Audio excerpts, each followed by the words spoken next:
Hello, this is Sandy McManus with needsaribbon.com, and I'm coming to you with another edition of Coffee Break, where in 15 minutes or less we will make a card or other project.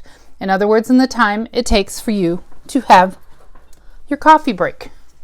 So cheers. Let's get started. So today we are going back in time, way back.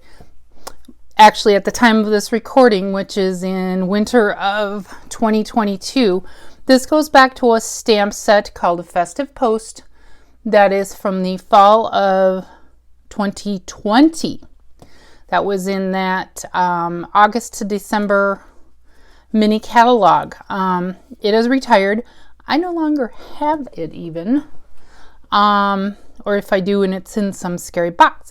But I wanted to show you this, even though we're going back in time, because I like the layout. You may like the layout. A lot of the products are still available, or maybe you have the products in your craft stash. So let's get started. This is the card. This is the layout. This is the, oh goodness, the supplies will be at the end. Toile paper. It was a toile paper. This was the paper. It was double-sided with garden green and real red on one side and the other, and it had a vanilla core. So I have, like with all my other coffee breaks, I have everything pre-cut and scored. So we're just going to jump right in. We're using a vanilla card base. And again, like my other coffee break videos, the supplies will be at the end, even if they're retired. And so then I had a real red layer, which is 4 by 5 1/4. And I'm already, I normally assemble all my layers and then attach them to the card. So I'm already feeling a little off because I'm doing this differently, but that's okay. It all goes together. However, it all goes together. Just depends on your comfort level. I normally do all my layers and then attach them to my card base simply because of this. I've messed up in the past for me, and then I'm ruining a half sheet of cardstock if I've messed up. That's part of why. But again, everybody has their own workflow. See how fast this is going together? And then again, talk about retired stuff.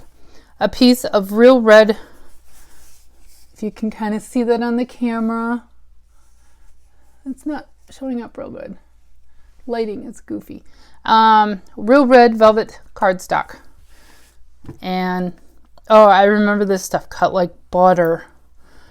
But again, the supplies will be at the end. You certainly could substitute a real red foil if you still have some of that. That was something we had.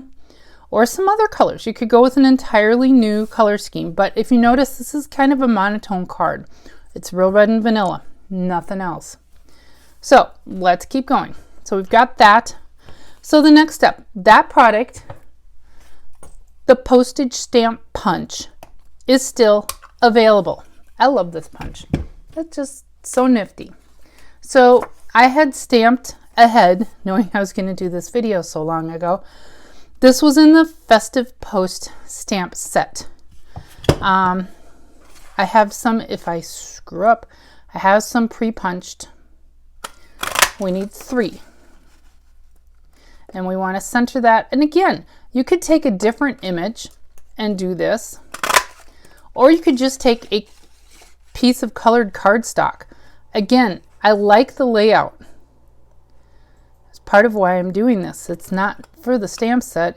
I just like the layout. So we'll set that aside. I have a billion more stamped and punched because that was a thing.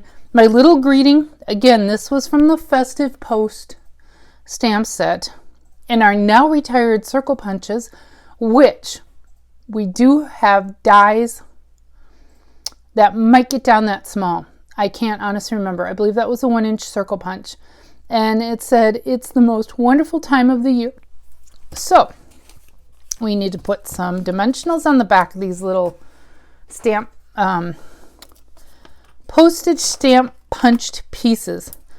Postage stamp punch pieces. Say that fast 5 times. I did it. I didn't bumble over that, and I know that one needs it.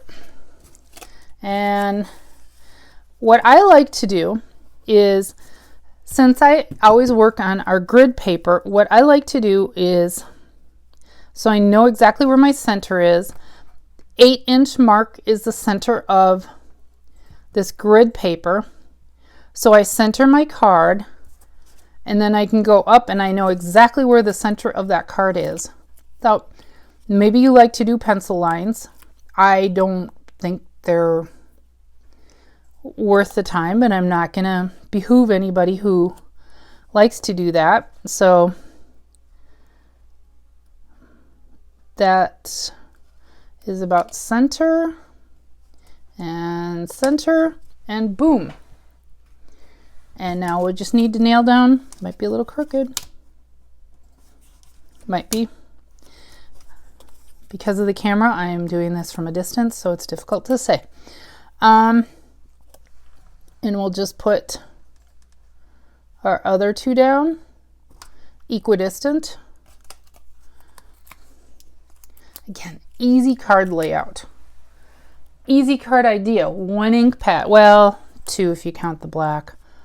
I don't always count black as an ink pad because it's just always there. So we need to put our little greeting on. We'll put wonderful at the top. Guess we'll put it right in the middle there. And now we need our ribbon. And I think the supply list will be at the end. I'm not sure if this is even still around. This beautiful, very vanilla scalloped lace trim. Might be. I don't know, but I'll tie a bow. I didn't mean to make a rhyme there. Really didn't, but that was kind of cheesy. So one thing, since this is a one direction ribbon, it is not bi-directional or universal. We need to be careful when we tie this that all our scallops are facing the same direction. As you see me twisting the ribbon around. Not a problem, just something to be aware of.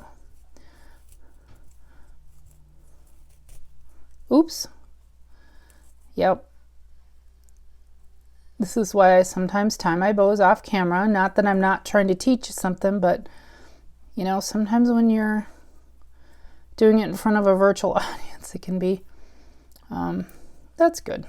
I'm not going to say nerve-wracking, but just, again, it's more this distance thing, 'cause my face is so far from the object of which I'm tying. Okay, now we just need a little glue dot to put that on there, right in the middle. I did bring glue dots. And you see why I like the layout of this card? It goes together so fast. It just is one of, I don't, this is a layout I came up with myself. Most of them are, not always. But, or I borrow from this and that. But I just think it makes for a very easy and successful card. Part of why I wanted to share this with you. So, this is what we made today during coffee break. This very easy monotone card. I hope, you know, again, you want to modernize it, add a different DSP. Again, you could even take and make these solid cardstock in another DSP and run these through an embossing folder, or put the DSP here, emboss a solid sheet of cardstock. There's many ways that you can varietize this layout, but again, I think it makes for very easy and successful card making. Thank you for joining me for this coffee break. Instructions will be at the end, and we'll see you in the next one. This is Sandy McManus with needsaribbon.com. Bye.